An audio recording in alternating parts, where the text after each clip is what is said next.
A few things before the video really starts. This is a continuation of the video I uploaded a few months ago, which is how to play Tarkov solo.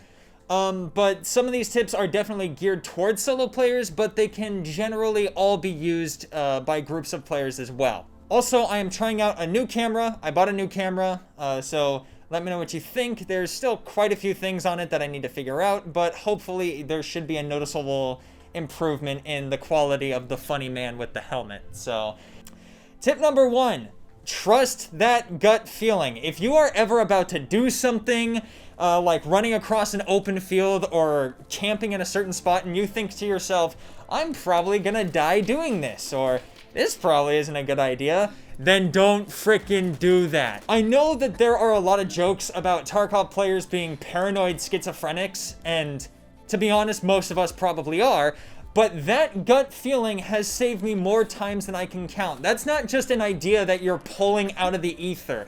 My theory, I'm not a psychology expert, but my theory is that is your brain telling you, hey, we've been in a situation like this before, and it didn't end well last time, so we probably don't want to be doing it again.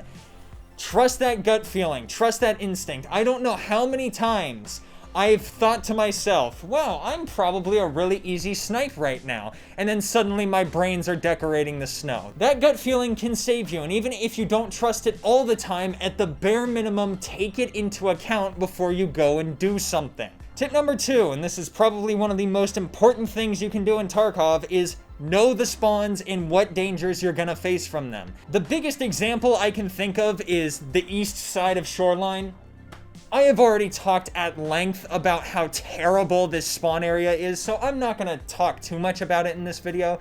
Instead, I am going to mention this spawn on Lighthouse next to the sunken boathouse. This is a very dangerous spawn, and I'll tell you why. If you spawn here, you cannot go towards the lighthouse or go towards the road. You absolutely need to head up the shoreline. Otherwise, you are going to die. Why is this? Well, there's a spawn over by the tunnel that allows you to run up this sheer cliff face and end up in a sniper spot overlooking that exact location. I got most of my test drive kills this way. I would just sprint up this sheer cliff face, stand right here, and watch whatever poor sap spawned next to the boathouse wander into the open, becoming the easiest headshot in the world. These people were all unaware of this location, and they paid the price. Hell, this guy was fully aware of what was going on, and he thought he was different. Spoiler alert, he was not. When you spawn in, you are extremely vulnerable due to the fact that mega sweats and people who have played this game for way too long are going to have an idea of where you are. It makes you predictable, and predictability in this game is a very quick way to die. So you need to know the spawns, and you need to know what dangers you can face and how best to avoid them.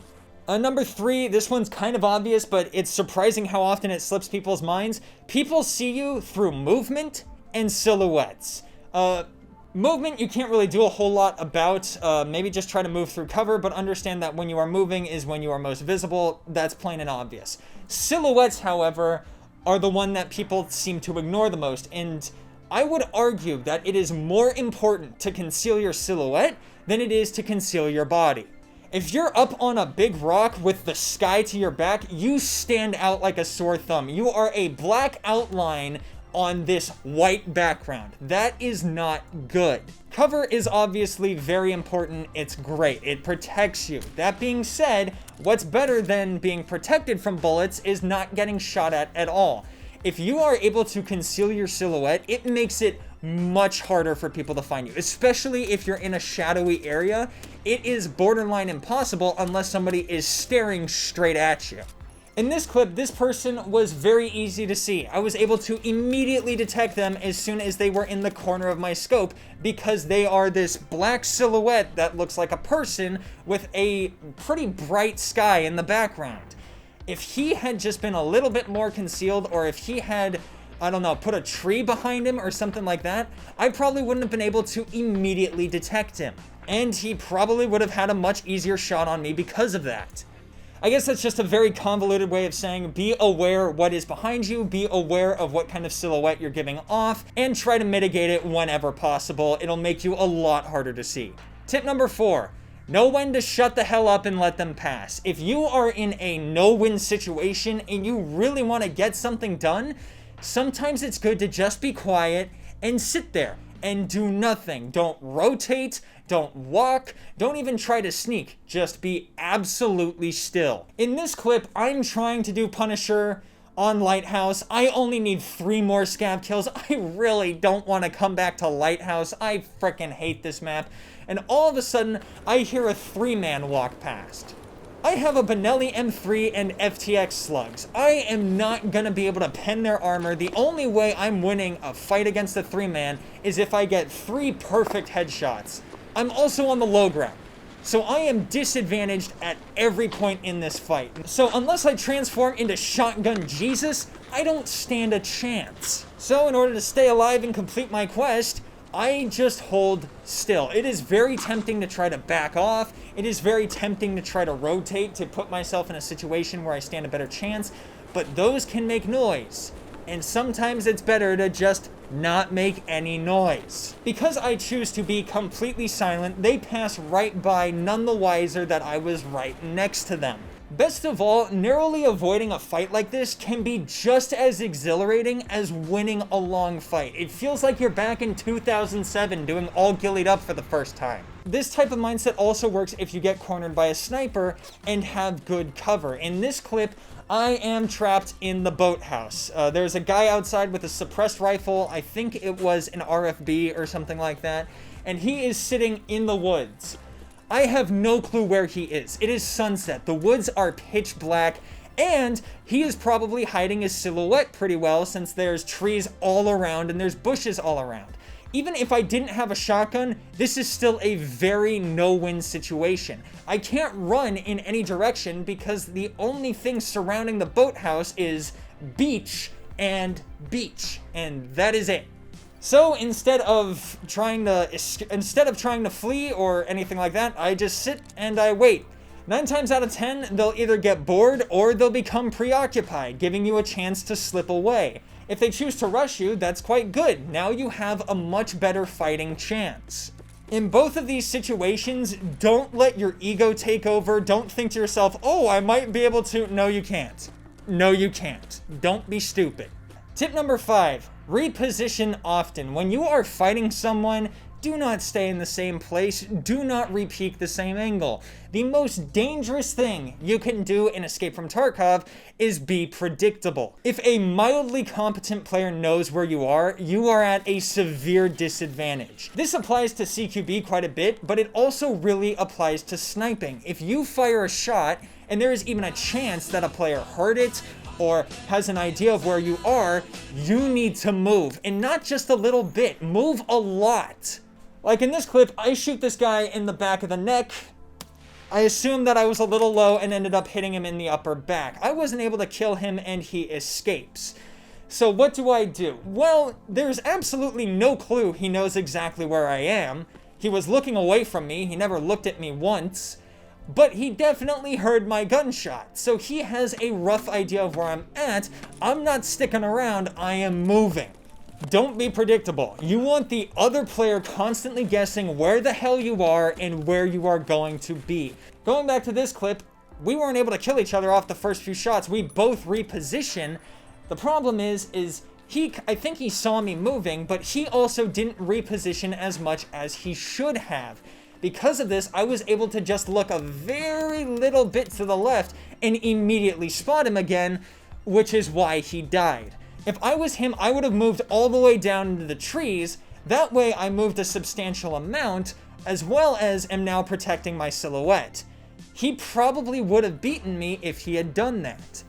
Number 6, develop an understanding of what quests someone might be doing, and this may cause them to behave in a certain way. That comes with just experience in Escape from Tarkov and understanding of wipe progression. That being said, it is very easy to do in the early wipe. I would wager that every single person that has played Escape from Tarkov has done this with at least one quest. and that's the pocket watch quest. In the early days of the wipe, you know everyone is trying to do this. Everyone needs to do this. So as soon as you finish this quest, you do not go back to the tanker truck area and the utter crap storm that it's going to turn into. If you're just trying to progress, you don't need to get wrapped up in the stupid amount of people that are all converging on this one location, which makes it easier to move throughout the rest of the map. That, or you camp it because you're an asshole. Either way, you are able to predict what some people are going to be doing because you know that a lot of them are going to be on this quest. This idea can be applied to other quests throughout the wipe. For example, going back to the clip where I whiff on the dude on Lighthouse, he's wearing a scab vest. That means he is most likely doing Punisher Part 4 and is actively hunting PMCs. That is why I repositioned so quickly. If he was wearing anything else, he's probably just wandering through the map, especially if he's going back to the chalets, he's probably just going to camp those. But since he is wearing a scab vest, he is probably going to heal up and come to try to kill me, so I get the hell out of there because I don't want to die. It's thinking like that that can give you a slight edge over people. Once again, though, that is very much a more experience thing that comes with time, and you eventually kind of just start to do it subconsciously, but it is a good thing to keep in mind. Number 7, don't panic unless it's time to panic. Preemptive panic is a leading cause of death in Escape from Tarkov. Let's say you have a bolt-action rifle and somebody comes way too close to you, but they don't see you yet. Instead of taking your time to properly line up a shot, because once again, they don't know you're there, you just very quickly pull the trigger and miss. Well, now they know you're there, and you have to cycle your bolts, you're probably gonna die because of that. Instead, take your time. If they don't notice you yet, there's no danger, you can line up a shot and get the kill. Obviously, if someone is scoped in on you, looking at you, and getting ready to kill you, then it's time to panic. But until then, take it slow, take your time, and don't rush. Otherwise, you pretty much guarantee your death unless you get really lucky. And number 8, don't take Emercom extract. That's it. Like, for whatever reason, this extract is getting camped a lot nowadays. Not even from the usual spots, like the back of the truck or the overhang. Nowadays, they're in the bushes and in the trees. I guess this could be turned into a more general tip, like bring money for car extract, or be willing to take the no backpack extract, or maybe invest in something like Red Rebel or Object 11 SR, but at the end of the day, just do not take Emercom. You'll die like, I don't know, 80% of the time. It's terrible. This extract sucks, dude. And that'll about do it. I think these are tips that basically everyone is aware of. They just don't think about that often. So just keep these at the forefront of your mind next time you run a raid and are trying to actually live. Other than that, thank you so much for watching. I really hope you enjoyed. Let me know what you think of the new camera. Next week should hopefully be the evolution of the 9x39 user, which we haven't done one of those in a while, so I'm excited for that. But again, just thank you so much for watching, and I hope you have a good day.